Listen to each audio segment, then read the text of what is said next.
Good afternoon, everybody. It's Clive Lambert here from Futures Techs. It's Wednesday lunchtime, so it's time for one of our regular, hopefully becoming more regular, video updates on the markets. It's obviously we're waiting for the shenanigans in the US to sort itself out, and that's made life a bit difficult in the last few weeks, probably, as far as charting the markets are concerned. There's been plenty of markets that have done very little. There's been plenty of markets that have messed around. I'll just turn the squawk down. Sorry, Harry. Okay, so let's and I got a bit ranty on Twitter yesterday afternoon about people looking at chart patterns incorrectly. So I thought I'd start off today by looking at that and seeing if we can explain exactly what I was moaning about, basically. So yes, what did I see on Twitter yesterday? I saw that there's a head and shoulders in the Euro US dollar. No, there isn't.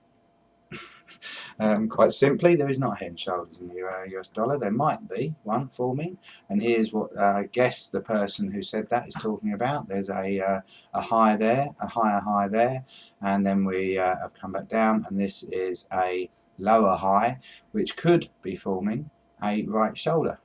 The thing about the head and shoulders pattern is it is only a completed pattern when it breaks the neckline, which is the line that joins the lows between those three highs, which is this orange line that I've placed on the chart here.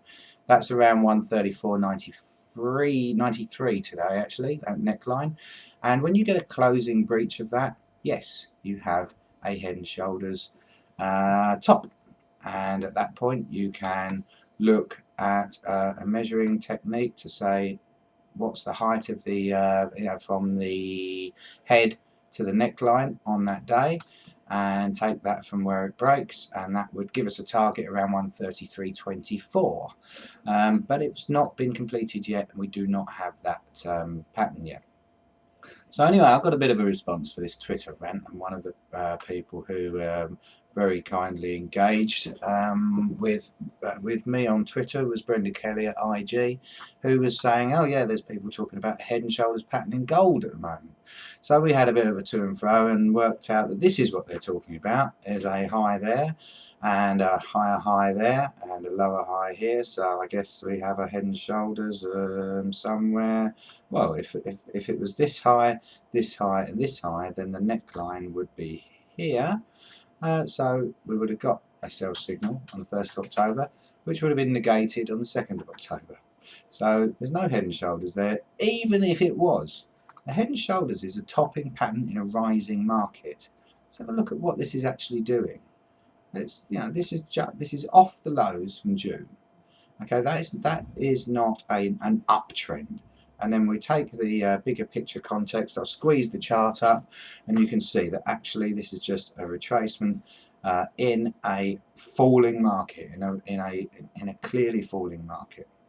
So gold has had, gold's interesting at the moment. It's had a few of these times where it's had a big old shakedown move, but in general we are in a downtrend in the short term, and there's a trend line that can define this that's sitting somewhere around 1309 at the moment.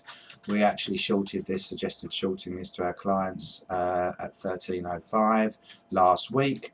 They covered half of those when we reached this support level here at 1272. So that was a nice trade, and we're still short with a stop at 1295, which is which is holding at the moment. You can see that yesterday, the net result of yesterday's sell-off, yesterday's price action was what we call a doji in candlestick terms. A doji is a candlestick with no real body. We opened and closed at the same price, and it's always interesting to see these kind of reversal patterns occurring at support levels as it did in gold.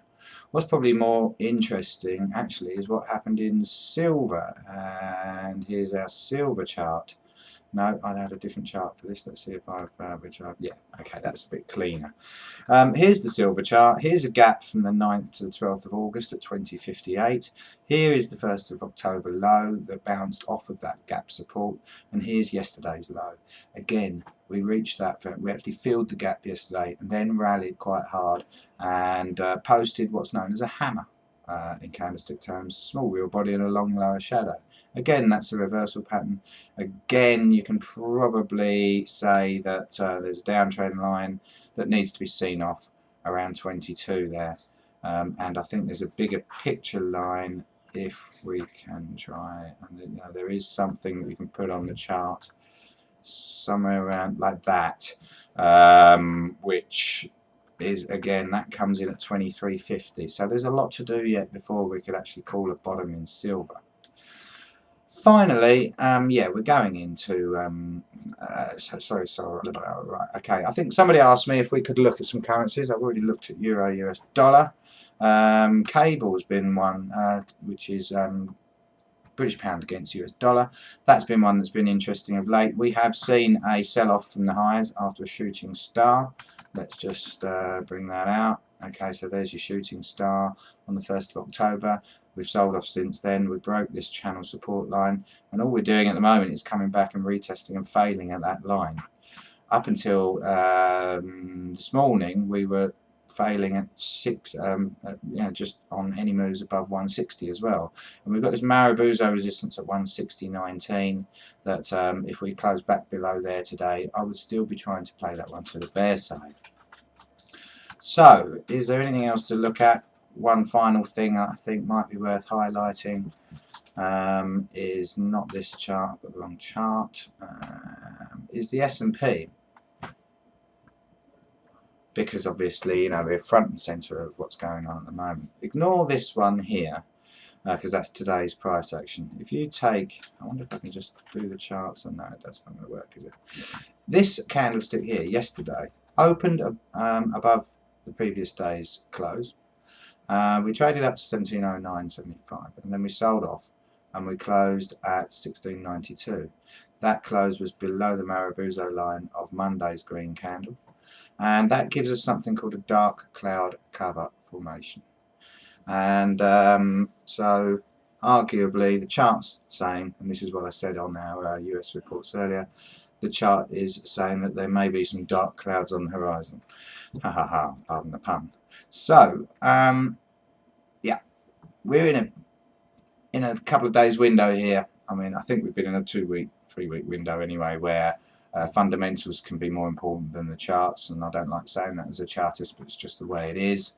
Headline watching could be a more important thing to for traders to be indulging in over the next few days, and while we see if there's any kind of resolution to what's going on in the States with these idiot politicians who can't work out what they're doing, you know.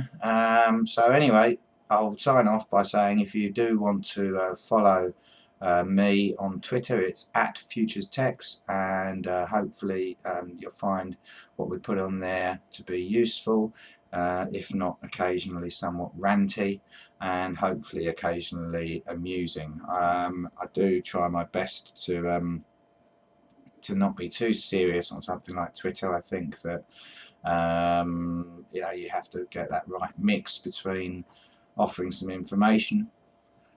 It's obviously as well a marketing tool, but also I think it's something that should be interesting, if not occasionally give you a bit of a chuckle. So have a good day. Take care out there. And we'll see what happens with these politicians stateside. Ho hum. Goodbye.